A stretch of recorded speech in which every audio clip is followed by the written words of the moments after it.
Bienvenidos a un video de MedLT. En este discutiremos la cascada de coagulación con correlaciones clínicas y farmacológicas. Como introducción, la cascada de coagulación forma parte de la hemostasis, que es el proceso de formación de un coágulo en un sitio de lesión en un vaso sanguíneo.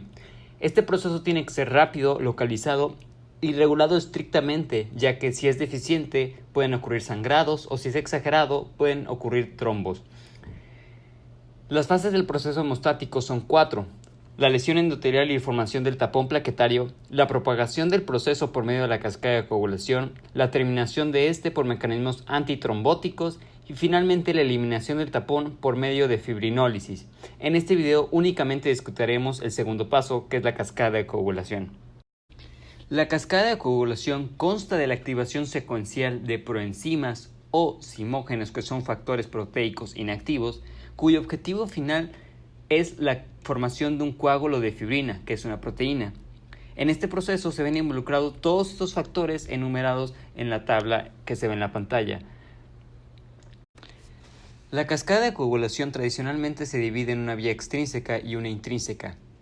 Esto es útil en la interpretación de pruebas de coagulación in vitro, como TP y TPT, tiempo de protrombina y tiempo parcial de tromboplastina. Sin embargo, esta división no es fisiológicamente precisa, es decir, en el cuerpo o in vivo cuando ocurre un sangrado, estas dos vías no inician así de divididas exactamente. La vía intrínseca es medida por la prueba de coagulación TPT, tiempo parcial de tromboplastina. Esta inicia con la exposición de sangre a superficies cargadas negativamente. La vía extrínseca, medida por la prueba de coagulación tiempo de protrombina, inicia cuando el factor tisular se une al factor 7 activado. Las dos vías van a converger en la activación del factor 10. Como dijimos, la división de vía extrínseca y intrínseca no es fisiológicamente precisa. Para estos fines se prefiere dividir la cascada de coagulación en una parte de iniciación, en una parte de amplificación y la vía común. De todo esto hablaremos más adelante. En la siguiente diapositiva veremos cómo inicia cada vía y cómo las dos llegan a la activación del factor 10. Iniciaremos hablando de la vía extrínseca. Esta es muy corta y fácil de memorizar. La vía extrínseca inicia con la exposición del factor tisular en un sitio de daño al vaso sanguíneo. Este factor tisular, también llamado factor 3 o tromboplastina, únicamente se ve expuesto cuando hay un daño en el vaso sanguíneo, aunque también puede ser inducido por citocinas como en la interleucina 6. El factor tisular va a servir como cofactor para la activación del factor 7. Como podemos ver en la imagen, el factor tisular TF sirve como cofactor para el factor 7 y aquí se ven unidos como el factor tisular y el factor 7 activados. Estos unidos van a llevar a la activación del factor 10, como podemos ver en la imagen. Esta vía realmente es muy fácil de memorizar, ya que solo hay que recordar que el factor 3 se une al factor 7, lo sumamos y esa suma da 10. En la imagen también podemos ver que el factor tisular unido al factor 7 activado, además de activar al factor 10, también van a activar al factor 9, que forma parte de la vía intrínseca. Esto tiene que ver o se relaciona con lo que dijimos en la diapositiva anterior, que estas divisiones de vía intrínseca o extrínseca no son exactas en cuanto a lo que ocurre en el cuerpo, in vivo, como veremos y explicaremos más adelante. Ahora hablaremos de la vía intrínseca, también llamada de iniciación por contacto. Esta consta de varias proteínas plasmáticas, entre ellas el factor 12, la precalicraína, el cininógeno de alto peso molecular. Todas estas se activan por contacto con superficies cargadas negativamente. Inicia con la autoactivación del factor 12, que, sumado al cininógeno de alto peso molecular que no se ve en la imagen, va a activar el factor 11. Esto también con ayuda de la trombina, que es el factor 2 activado. El factor 11 activado va a llevar a la activación del factor 9 activado.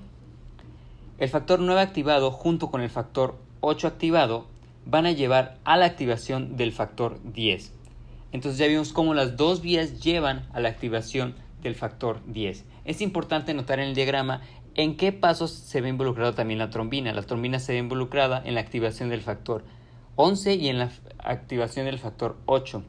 Esto es importante, ¿por qué? Porque una vez que por primera vez se haya llegado a la activación del factor 10 y este vaya a llevar a la activación de la protrombina y formando trombina, va a ocurrir una amplificación, es decir, que la vía de iniciación, la vía intrínseca solita se va a amplificar. De especial importancia es el factor número 11, ya que deficiencias de este sí se han asociado con sangrados de importancia. Por el otro lado, deficiencias en proteínas con el factor 12 o el cininógeno de alto peso molecular no han tenido relación o no se han encontrado con una relación con sangrados significativos. Ahora hablaremos de la vía común. Ya vimos cómo la vía extrínseca y la vía intrínseca llegan a la activación del factor 10. Ahora, el factor 10 activado se une al factor 5 activado y van a formar el complejo protrombina. Estos van a activar una molécula del factor 2, convirtiendo la protrombina a factor 2 activados, es decir, trombina. La trombina va a convertir el fibrinógeno, factor 1, a fibrina. Y finalmente, el factor 13 activado únicamente tiene la función de estabilizar las fibras de fibrina. Es importante notar que el factor 5 es activado también por la trombina en sí. Como dijimos al inicio del video, la coagulación es un proceso que tiene que ser muy regulado. Es decir, la cascada de coagulación tiene unos mecanismos de frenado, de los cuales hablaremos en la siguiente diapositiva. La división de vía extrínseca o intrínseca no es fisiológicamente exacta. Para describir el proceso que ocurre en el cuerpo, ahora se prefiere la división de vía de iniciación, amplificación y la vía común. La vía de iniciación es muy similar a la vía extrínseca y la vía de amplificación es muy similar a la vía intrínseca. ¿Esto por qué? Porque se ha demostrado que la generación o exposición del factor tisular en el sitio de la lesión y su interacción con el factor 7 activado es el principal evento fisiológico para detonar la cascada. La poca trombina generada por esta activación, por la iniciación o por la vía extrínseca, porque obviamente va a llegar a la activación del factor 10 y a la activación de trombina, la poca trombina que se genera va a llevar a la activación del factor 11. Aunque esto no se ve en el diagrama, se sabe que es así. Y la activación del factor 11 va a llevar a la mayor generación de trombina. Esto, como se ha demostrado porque cuando se induce algún sangrado, ocurre una fase inicial con solo poca generación de trombina, seguido de una fase de propagación con generación de una mayor cantidad de trombina, es decir, la fase de amplificación. Y finalmente va a ocurrir un cese de la generación de trombina. Pero entonces, como dijimos, primero hay una iniciación que ocurre donde hay una pequeña generación de trombina y después va a ocurrir la vía de amplificación, que como dijimos, la vía intrínseca tiene un cierto aspecto de autoamplificación porque la trombina va a regresar a activar varios de los factores involucrados en esta vía. En cuanto a los mecanismos de control, estos son varios. La disolución de procoagulantes en el torrente sanguíneo, es decir, que los procoagulantes se diluyen en la sangre, la remoción de factores activados por el sistema retículo endotelial y control de procoagulantes activados y plaquetas por vías antitrombóticas naturales o endógenas. Por ejemplo, para la vía del factor tisular o vía extrínseca o de iniciación, existe el inhibidor de la vía del factor tisular, justamente, que es este que estoy señalando. Para la vía de activación por contacto o vía intrínseca o de amplificación, existe el inhibidor de la C1 esterasa. Entre otros también está la antitrombina, la proteína C, la proteína S, etc. En cuanto al inhibidor de la vía del factor tisular, este circula normalmente en plasma y también está asociado al endotelio. Va a inhibir directamente al factor 10 activado y cuando se une al factor 10 activado también va a inhibir al factor tisular unido al factor 7 activado. En cuanto al inhibidor de la C1 esterasa, que no se ve en la imagen, va a inhibir el factor 12 activado, a la clicreína y otros factores del complemento. La antitrombina es una proteína circulante que va a inhibir la mayoría de enzimas en la cascada. pero sobre todo a la trombina o el factor 2 activado, al factor 10 activado y al factor 9 activado. Es el blanco molecular de muchos fármacos, la proteína C y proteína S. La trombina o factor 2 activado, cuando se une a la trombomodulina, que es una proteína ubicada en el endotelio, va a hacer que la trombina pierda su efecto procoagulante y además se va a activar la proteína C. La proteína C activada, cuando se une a la proteína S, van a inactivar al factor 5 activado y al factor 8 activado. Entre otros mecanismos de control está la prostaciclina y el tromboxano. En cuanto a correlación farmacológica, existe una gran variedad de fármacos que actúan sobre la cascada de coagulación. Por ejemplo, la warfarina inhibe la síntesis de factores 10, 9, 7 y 2 y sobre la proteína C y S. Nótese que 4 de estos factores son procoagulantes y 2 son anticoagulantes, hablando de la proteína C y proteína S.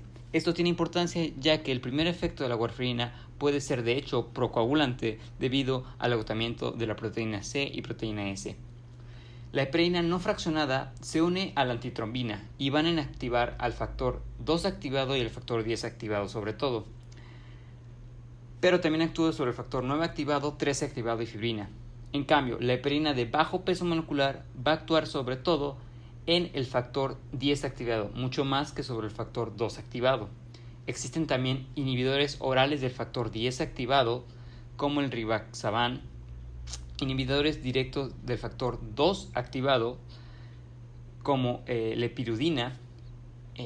Los factores dependientes de vitamina K son los factores 10, 9, 7, 2 y la proteína C y proteína S.